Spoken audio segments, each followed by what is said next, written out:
नमस्कार, मैं Sneha moon एक्सएनएन news में आप सभी का स्वागत करती हूँ। कोरोना की तीसरी लहर की आशंका के बीच आज से महाराष्ट्र में कई पाबंदियां लगाई गई है।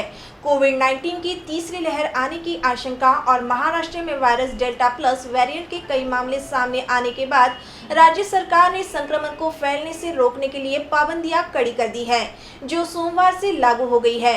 हालात को देखते हुए पूरे राज्य में लेवल 3 की पाबंदियां लगाई गई है। महाराष्ट्र सरकार की ओर से पिछले सप्ताह जारी अधिसूचना के अनुसार जीवन आवश्यक चीजों वाली दुकानें प्रतिदिन शाम 4 बजे तक ही खुली रहेंगी। वहीं गैर जरूरी चीजों की दुकानें सोमवार से शुक्रवार को शाम 4 बजे तक खुली रह सकेंगी। ये नियम रेस्टोरेंट और शराब की सभी दुकानों पर लागू रहेंगे। बर्डी मेन रोड के कपड़ा व्यापारी आनंद जैन जी हमारे साथ में हैं। वो बात करेंगे इस 4 बजे से जो लॉकडाउन लगाया है नागपुर शहर में उसके बारे में। तो चलिए आइए आनंद जैन जी से बात करते हैं। नमस्कार आनंद जी। भैया, मैं तो ये लॉकडाउन को एक मजाक की तरह देखता हूँ कि सिर्फ शासन को शासन है करके वो अपने आप को बताना चाहती है कि हम हैं और आप हमारी सुने। लॉकडाउन के नाम पे सिर्फ मजाक हो रहा है। इसके पहले वाले भी जो लॉकडाउन हुए उसमें सिर्फ मजाक किया गया और अभी भी 4 बजे जो बंद करने का इनका औचित्य क्या है, मेरे को तो ये नहीं समझ में आता। एक समय में नागपुर शहर में 8-8 हज़ार केस थे। 15 दिन के अंदर में वो केस 12 और 13 पे हो गया, जैसे कोई भगवान ने आके पूरे का पूरा कोरोना को ठीक कर दिया हो। लेकिन ये सिर्फ मजाकबाजी चालू है। अब सिर्फ दुकानों को ताले लगवा के कौन सा कोरोना चालू और बंद कराना चाहते हैं, ये तो हमको समझ में नहीं आता। अब 4 बजे इन लोगों का बंद करने का क्या मतलब है, ये भी नहीं समझ में आता। सुविधाओं के नाम पे कोई चीज़ की सुविधा नहीं है और ये व्यापारियों को, जैसा अब हमको लगने लगा है कि ये शायद ऑनलाइन मार्केट को प्रमोट करने के लिए, लोकल व्यापारियों को ख़त्म करने के लिए ये एक साजिश की जा रही है। अब शासन हो प्रशासन हो, अब शासन और प्रशासन का तो काम है कि भैया जो ऊपर से आदेश आ रहा है उसको पालन करना। जैसे पुलिस महकमे के लोग हैं भाई, उनसे भी हमारी बात होती है कि सर आप किस हद के तहत हमारी दुकानें आप बंद करा रहे हो।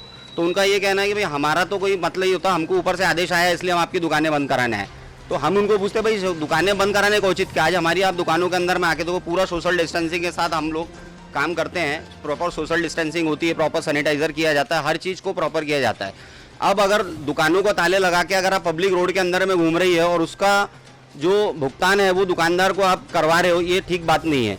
धीरे धीरे दुकानदार आज 1.5 साल से परेशान है। 1.5 साल के अंदर में हर दुकानदार इस तरह कर्जे में डूब गया है कि आगे उसकी मानसिकता बहुत ज़्यादा, अगर इसी तरह प्रवृत्ति करते रहे तो आने वाले समय में जो चोरी चकारी मर्डर डकैती बढ़ने वाली है उसको ना शासन रोक पाएंगे ना प्रशासन रोक पाएगा।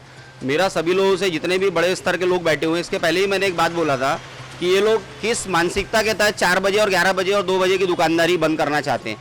अरे भाई 24 घंटे मार्केट को ओपन रहना देना चाहिए ताकि मार्केट में भीड़ नहीं बढ़ेगी। अरे 10 ट्रेनों में जाने वाले पैसेंजर को अगर आप एक ट्रेन में बैठा लेंगे तो ऑब्वियसली दिमाग अगर लगाएंगे तो भैया ट्रेन में भीड़ बढ़ने वाली है ना। भाई ट्रेनें बढ़ाना चाहिए अगर आपको भीड़ कम करना। इसी तरह मार्केट के अंदर में समय बढ़ा के देना चाहिए ताकि जिन लोगों की नीड है वो अलग अलग समय में मार्केट में आएंगे और अपना अपना काम करके चले जाएंगे। अब 11 आप 9 अभी आप कभी भी एक सुलसल आके देखिएगा कि अगर आपने 4 बजे का टाइम दे दिया दुकान बंद करने का, आप 2 बजे से लेकर 4 बजे तक के मार्केट में कितना रश रहता है आप खुद आके देखो। और वही जब 8 बजे तक का मार्केट हो गया था उस समय आप देखो तो कोई भीड़ नहीं थी, आराम से शांति से लोग आते थे जाते थे। ये शासन प्रशासन का निर्णय किसी भी हद तक सही नहीं है। थोड़ा सा कॉमन सेंस से और खोदिकता नैतिकता से इस चीज़ का विचार करना चाहिए कि दुकानदारों के साथ अब लिटरली जो अन्याय कर रहे हैं वो नहीं करना चाहिए, क्योंकि अभी दिल बहुत ज़्यादा दुखा हुआ है। ऐसा नहीं करना चाहिए क्योंकि दिल से अगर हम लोग बद्दुआ दे रहे हैं कि अगर आप हमारे पेट को लात मारोगे तो आप लोग भी कहीं का नहीं रहोगे, ये हम बोलना चाहते हैं आपसे। आनंद जैन जी, ये सिलसिला पिछले 2 सालों से चल रहा है कोरोना का, तो इसमें एक्सपेक्टेड अनुमानित आपका नुकसान के बारे में आप कुछ बताइए। भैया अब अगर हमने नुकसान के बारे में सोचना चालू कर दिया तो हमारा बीपी शुगर से लेके हमारी हालत बहुत ज़्यादा ख़राब हो चुकी है। नुकसान की तो कोई परिकल्पना नहीं की जा सकती। नुकसान अपन बोलेंगे अगर हमने कुछ कमाया है और उस चीज़ को गंवाया हो तो उसको नुकसान बोले। यहाँ तो सिवा गंवाने के अलावा कोई काम नहीं है। शासन के मन में जो चीज़ आती है, जो मन में उनके आता है, वो एक नया नियम लगा देते हैं।